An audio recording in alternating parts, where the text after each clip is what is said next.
Hi, everyone. Hi. Hi. Hello. Hi, Key West.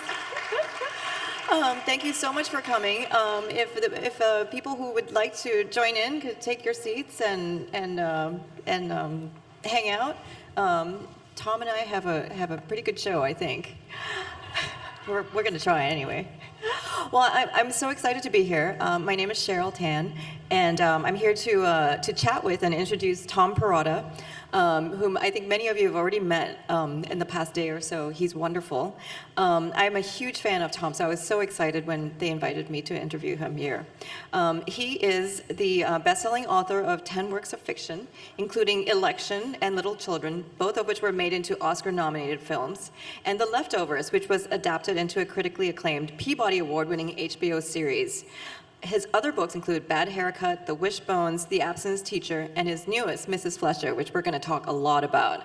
I'm sure you all saw the very catchy title, and we're going to talk a lot about MILFs today, so I hope you're prepared.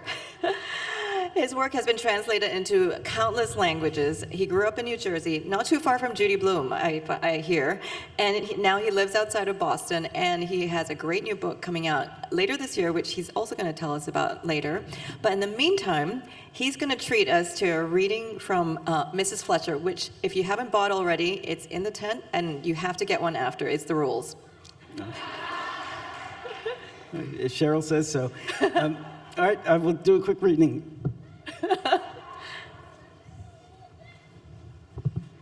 Thank you, Cheryl. Thanks to everybody here at the Key West Literary Seminars, Arlo, Nan, everyone else, for making this such a great event and at such a tough time.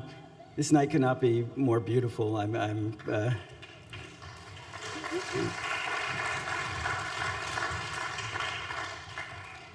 So, what better time to talk about pornography? So, Mrs. Fletcher, if you don't know, is a story about a divorced, empty nest mom who finds herself suddenly obsessed with a particular kind of online porn. And I just want to read a section that explains the title of our session tonight. For a sexually liberated person in her mid-40s, Eve had, until a few days ago, a fairly limited acquaintance with pornography. She remembered thumbing through a friend's brother's stash of magazines as a teenager, being intimidated by the airbrushed beauty of the centerfold models in Playboy, and genuinely shocked by the beaver shots in Hustler. Her visceral distaste turned ideological in college, where it was a feminist article of faith that porn degraded and objectified women while exploiting them for financial gain. Why would you want to have anything to do with a dirty business like that? After she graduated, she began to notice that this opinion wasn't universally shared. Lots of supposedly enlightened men she knew seemed to like porn, or at least they liked joking about liking porn. But she was surprised to learn that a number of her women friends were fans too. Her grad school colleague, Allison, reported that she and her fiancé had a standing Friday night porn date that they both looked forward to all week. Succumbing to peer pressure early in their marriage, Eve and her ex-husband, Ted, had rented a movie called Fuck My Secretary. This was back when every video rental store had a XXX section, usually hidden in a basement or tucked away in a separate room. But they only made it through a couple of minutes before throwing in the towel. The actors had seemed like freaks, the secretary endowed with gravity-defying breasts, while the boss sported an erection the size of a prize zucchini. It did absolutely nothing for them, so they turned off the VCR and made love cheerfully enough with their own serviceable human-sized equipment. Her XXX history had pretty much stopped there. She'd never surfed for porn on the internet and hardly ever thought about it, except in an anxious parental capacity. which was why it was so disorienting to find herself returning for the 6th day in a row to milfeteria.com, world's biggest buffet of all-you-can-eat amateur MILF porn.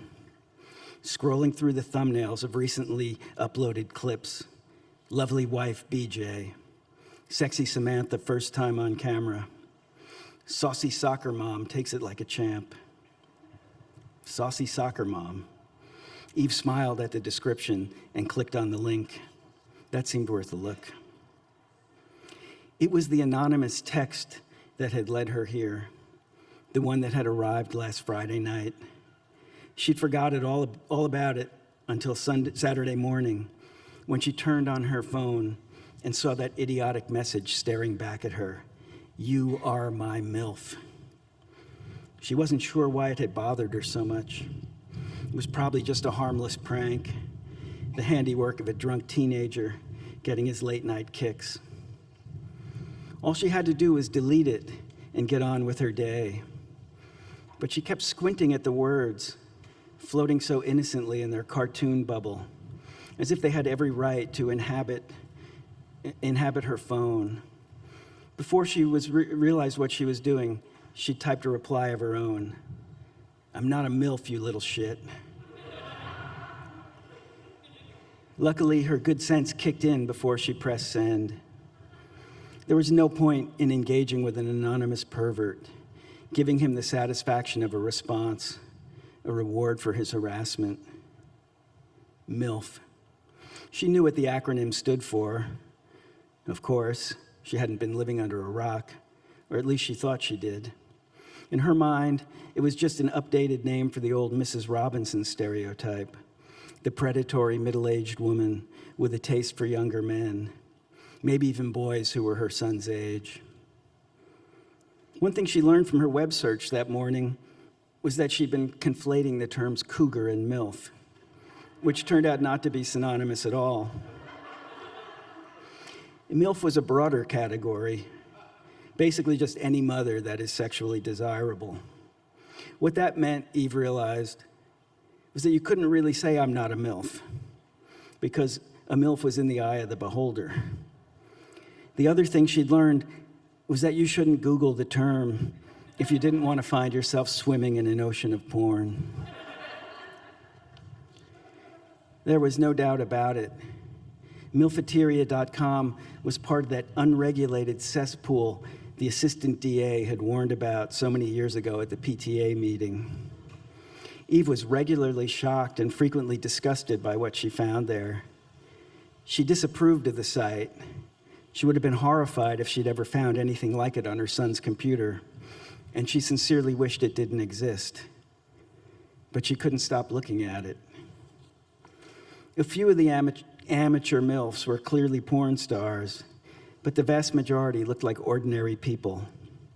They had stretch marks, C-section scars, pimples, bruises and rashes, underarm and pubic stubble. Some of them wore glasses while they had sex, and more than you might have expected kept their socks on.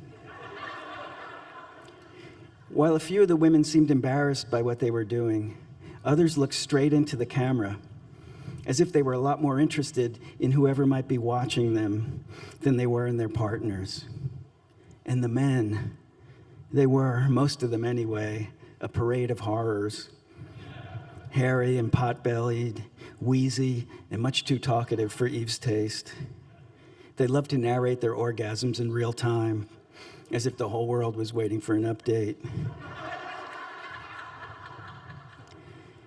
In the past week, Eve had spent more time watching Milfeteria videos than she would have liked to admit, and she'd barely scratched the surface. They were organized by category: oral MILF, threesome MILF, lesbo MILF, their body type, busty MILF, shaved MILF, big booty MILF, redhead MILF, but also by nationality: Turkish MILF, German MILF, Canadian MILF, and so on. A global community of women in their 30s, 40s, 50s, and even older, Granny MILF, united by their willingness to have sex in front of a camera and share the experience with the rest of the world. The sheer number of videos was overwhelming. You could never watch them all, not that you'd want to.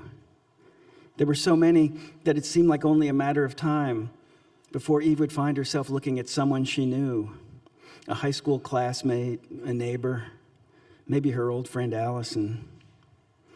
Her reaction was the same every time she started a session. Ugh, how could they do it? How could people expose themselves like that? Just the sight of all that naked flesh was overwhelming and off-putting. She cringed at the unimaginative dirty talk and the predictability of the action. She especially hated the clips that focused solely on the genitalia. She needed to see faces to get a sense of the person she was watching. That was the only thing that mattered. It was like a blind date or a party. Some people you liked right away, some people you didn't. Some you weren't sure about. The saucy soccer mom was horrible. A giggly woman performing a clumsy striptease with a TV blaring in the background. Eve clicked out of that, tried Swedish MILF, Pink Toy, then Italian Wife, Deep Throat, and Sexy Abigail. None of them did anything for her.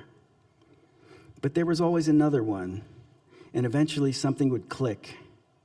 The couple on her screen would seem inspired or even blessed. You could see how alive and happy and unself-conscious they were.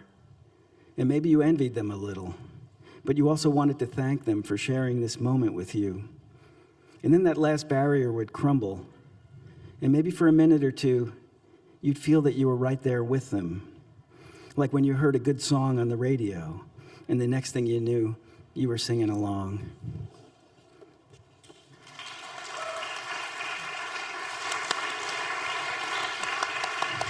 Thank you.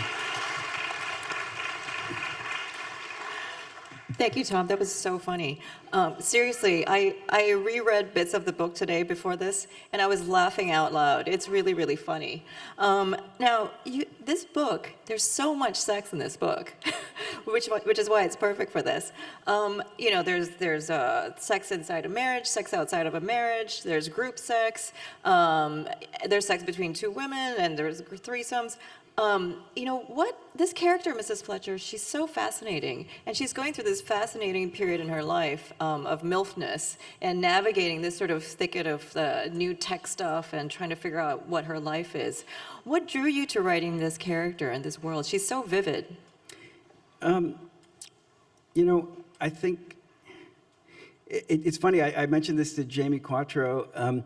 The first time I met her, she was at the Boston Book Festival, and she was doing a panel with, it was an all-star panel. It was Jamie and James Wood and Andre Dubus III and Nicholson Baker. And Nicholson Baker has written a lot about sex, and often crossed the line to the point where, people are deeply offended, at what he's done, whether it was Vox, which was his phone sex novel, and then House of Holes, which was a kind of pornographic fantasy. But he's a great contrarian, and one of the things he was saying was that, he just said very thoughtfully, like, I've learned so much about the human condition from watching porn. And I thought, that's so interesting, because porn is this kind of subject that inspires, real, visceral, often, negative reactions. Or, people like it, but they like it in private. But it was so interesting to hear somebody take a kind of, here's a cultural text, that needs to be read, was sort of what he was suggesting. And I've been writing about the sexual revolution and its fallout pretty much for the last 20 years, starting with Little Children, which is a book about these parents who meet on the playground and have an affair. Then The Abstinence Teacher, which is about a sex education teacher caught in the culture wars. Then Mrs. Fletcher, is also about this. I think that I really had been thinking a lot about porn because I was, we were raising kids, and that, that brings out a kind of protective parental feeling. But I had also, had my own weird journey with it. I grew up Catholic, and remember, I'd see like magazines, my friend's brother had or whatever, and I had a, very intense reaction to them. Like those were very powerful things for me, and to the point where I was scared of it. And it was good because in those days, in the 1970s, you had to have a physical object. And I had no privacy in my house. There was, it was just hard to have these physical objects. And I was glad to kind of push it away. And then in college, like Eve, I was, very aware of the kind of feminist analysis of porn and saw it as a kind of negative cultural force. And then porn appeared on our internet, and I remember, it's late at night, whatever, I'm going to take a look. And I felt like a kid again. It was like, whoa, there it all is, like Pandora's box is open.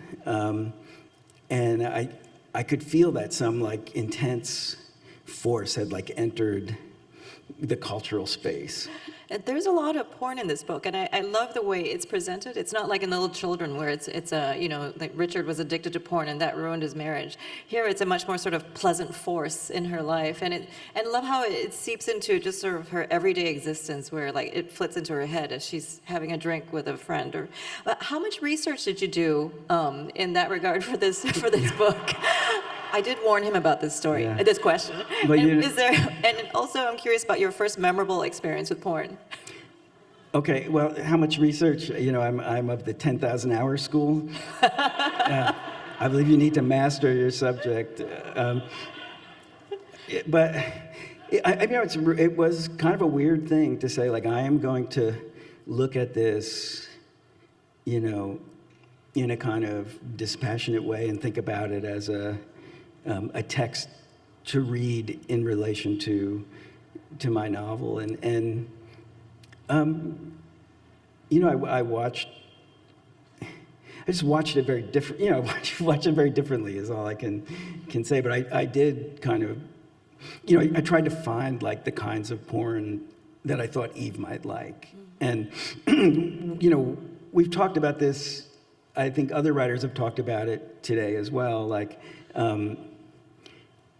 that desire is always tied up with fantasy. But one of the things that Mrs. Fletcher does, it's about her son and it's about her. And early in the first chapter of the book, she hears her son having sex with his girlfriend before he goes to college. And he's talking dirty to this girl in a way that really disturbs her because she knows that he learned it from porn.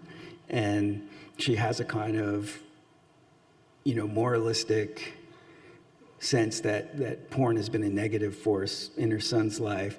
And the book kind of follows through on that. It really has contributed to a kind of toxic masculinity that the son has. But for Eve, who is, and again, I think this was mentioned in other things today, she's somebody who's always serving other people. She's a single mom. She's given everything to her son. And then professionally, she runs a senior center. She is a caregiver, and she's an unhappy person who feels like, she never gets what she wants. And what she sees in porn are these people who seem to know exactly what they want and are here like showing her how to claim their desire. And it becomes a kind of a source of emulation, inspiration, but it also eroticizes the world for her. All sorts of scenarios that would have seemed completely innocent before, suddenly it's like, oh, if this were a porn video, I could sleep with that bartender, And in the porn video, she would, and the bartender would be all for it, and there would be no repercussions, right? It would just happen. And so I do think porn, inspires agency on her part and eroticizes the world in a way And of course, the book is all about, she crosses this invisible boundary in her head, the boundary that says, you can't do that. And things that would been unthinkable at the beginning of the book become possible to her. And then there's real life fallout, And that's the difference between the world and, the world that she lives in and the porn world, where all that is conveniently, happens after you click out of the video. Now, you write MILFs so well. How did you get into the mind of a MILF to write this book? I mean, that sort of longing, that sudden discovery of like, wow, I'm hot. I forgot that. Oh, well.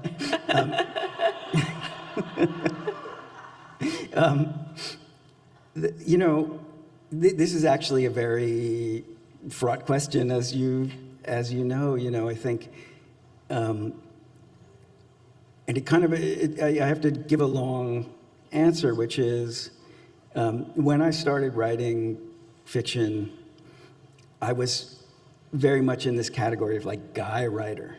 My first book, Bad Haircut, is about, it's a series of collected linked stories, a boy growing up in working class New Jersey. Every story is about a friendship with another guy. And, that was my subject. And then the next published book was The Wishbones, which was about a bunch of guys who play in a rock band, playing a wedding band, actually. The rock musicians who play in a wedding band. And I was seen along with like Nick Hornby as this sort of lad writer. And I felt like I didn't like that, being in that space exclusively. And I felt like to write the kind of bigger stories that I wanted to write, I needed to write believable and interesting women characters. And the first time I did that was with Election. And I remember being very nervous about it. One of the characters was a teenage lesbian, and the other was Tracy Flick. And the way I kind of got past my fears was just to give them as much of myself as I could. So whatever I knew about ambition and the way it kind of simmers inside people, and the resentment that it sometimes brings to people who have a lot of it, I gave that to Tracy. And Tammy, I made like this sort of sarcastic wise guy who was like, had a certain attitude that I had maybe in high school. And I was so pleased when that book came out, mainly when the movie came out, actually, because nobody really read the book at the time. But it came out, and all these women would say, like, I was Tracy, and I just felt like, oh, okay, I wrote something,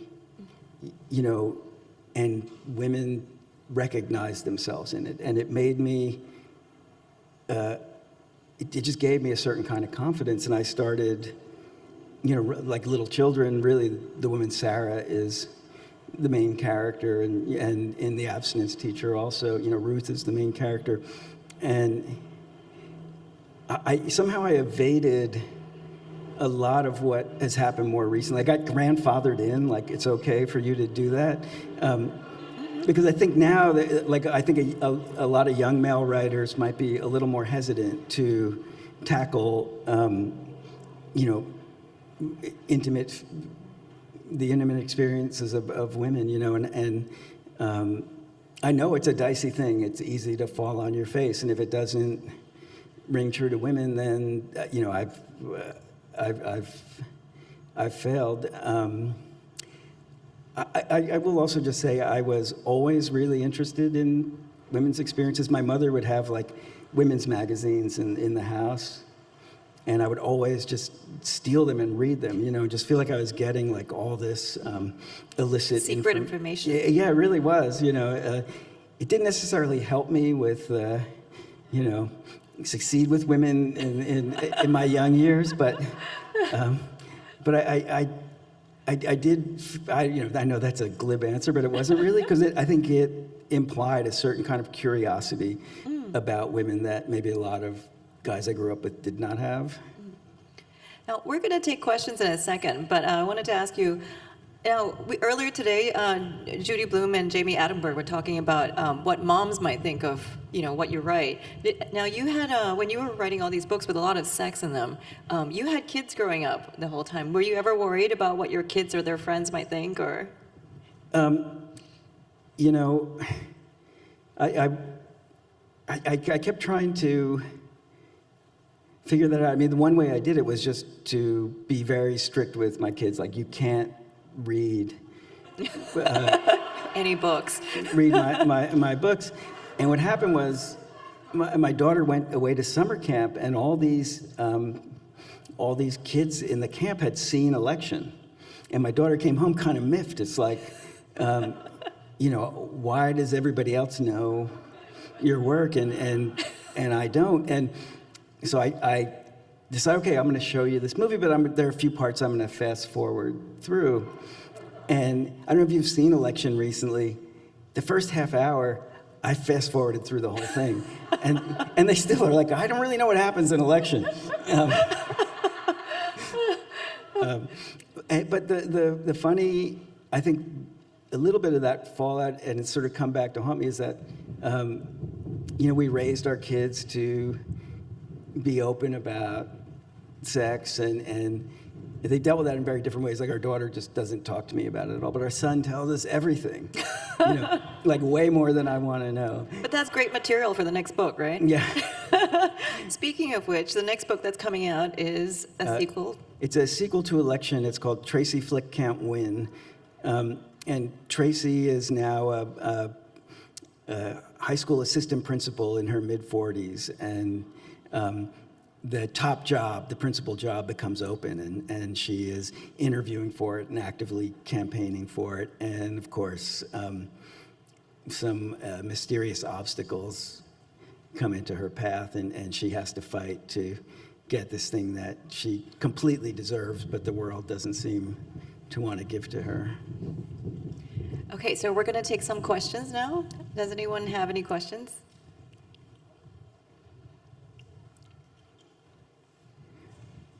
Oh. Oh. 1 second. Yeah. Please wait for the mic. Yeah.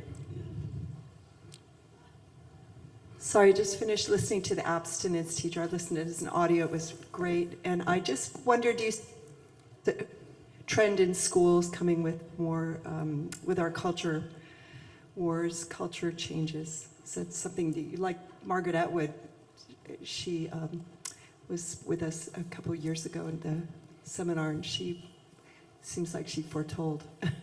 Thank you. Oh, yeah, well, I definitely write a ton about schools.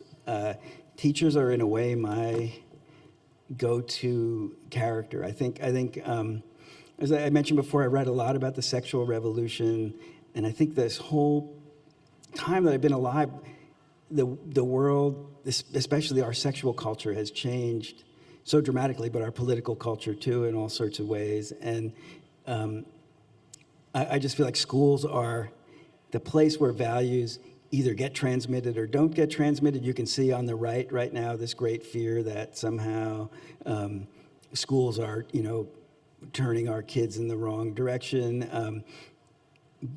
The other, I think that sense of how does a society teach its values, is just so crucial. And I'm interested in all the sites where that might happen, whether it's parents and kids and the way that they influence each other or defy each other.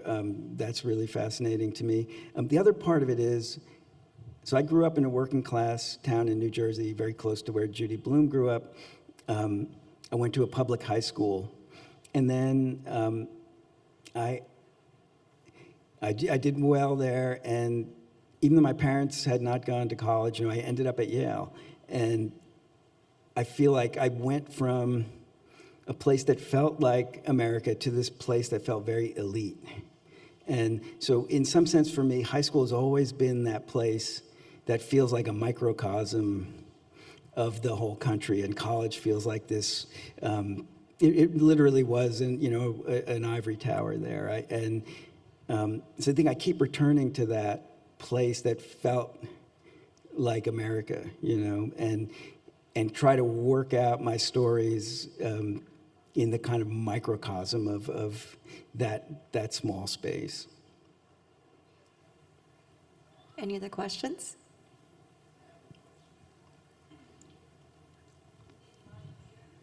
Hi, I'm Emily. Hi. And I just wanted to say The Leftovers, for me, is one of those works that just left an indelible mark, that I still savor it and just feel like it really marked me and changed me. And I wonder how you feel about the adaptation process and the HBO series, because that ending for me was just fabulous, amazing. It was just what we're talking about here, desire. It's like that culmination of having that desire fulfilled. And I wonder if you feel the same way. And really was wondering about the process of adapting your novel and how you felt about that. Oh, yeah. And thank you for your work. It's Oh, thank you so amazing. much. Well, I'm glad you liked it so much. Yeah, I worked on The Leftovers all 3 seasons. I was in the writer's room, and, for me, it was such a process of letting go, which is not an easy process. So the first season, we really adapted the book. And Damon Lindelof, who is the showrunner and is just, I think, maybe the great TV storyteller of our time. And, he and I fought over what was possible within the framework of The Leftovers. Because when I wrote the book is about a kind of a rapture that makes no sense theologically. Like 2% of the world disappear, but it has no relation to their religious faith. And so it creates, and there's no scientific explanation, so that our explanatory narratives fail. There's no scientific explanation, there's no theological explanation, and people are kind of left in this state of shock and grief to kind of make meaning out of this apparently meaningless event. And but in my book, the only supernatural event is the departure. And Damon felt, rightly, like, if that's possible, what else is possible? And in seasons 2 and 3, we started to move into, very mythic territory. The show moved between the worlds of life and the world of either death or purgatory. It kind of moved back and forth. There were a kind of a biblical narrative emerged about one of the main characters, and the ending is just so very moving, I think. And I got to have this funny experience of being a writer on the show, but also kind of an audience as well, because my story became something I couldn't have imagined by myself. So with the help of Damon and these other writers and these actors, I watched this story that I had originated become this other thing that had a kind of power that I just didn't expect to find in it. So I'm glad you felt the same way. But it was. I'll say that the first season was tough because we were fighting over the book, and I wanted it my way. And we had to just we argued and fought our way to a kind of consensus and then to a kind of a partnership, and that was a long, tough emotional struggle, but I think, so worth it, and I think it's humbling for a novelist, because we want to be the world unto ourselves, and then it's a little humbling to find out, well, the world could be improved by letting other people share it with you and expand its boundaries. We have time for one more quick question. So I have a quick question. I think you have a very good sense of the contemporary world that we live in, but I'd like to know, do you feel like pornography is fantasy or reality? I think I know the answer, but it seems to me it's a fantasy world that somebody avoids or tries to look at, but it might be reality. So I'd like to see what you think. Well, I think that maybe the way to answer that is to cheat and say that fantasy is a reality, and that you know, like all kinds of stories that we tell, they become a real force in our consciousness and can transform the way that we look at the world. And so what I really wanted to talk about in Mrs. Fletcher was the way that the fantasy world of often the dark fantasy world of pornography can enter the consciousness of this mother and son, two very different people, and have real effects on how they live their lives, how they connect with other people intimately, and things like that. So I was really interested in the way that porn escapes the box of fantasy and becomes a force in the real world. Well, I think that's all the time that we have, but everyone, well, thank you, Tom. Thank you, Cheryl. Thanks, everybody. All of Tom's books over there, and he's going to be signing them there. Mrs. Fletcher is amazing. Like I said, it's the rules. Everyone has to buy one or more. And also, my new book is out, and it's you guys are going to be the first people in the entire world to buy them. It's Anonymous Sex, and it's a collection of short stories. So you buy one, I'm happy to sign it too. Thank you, Tom. Bye both. Thank you.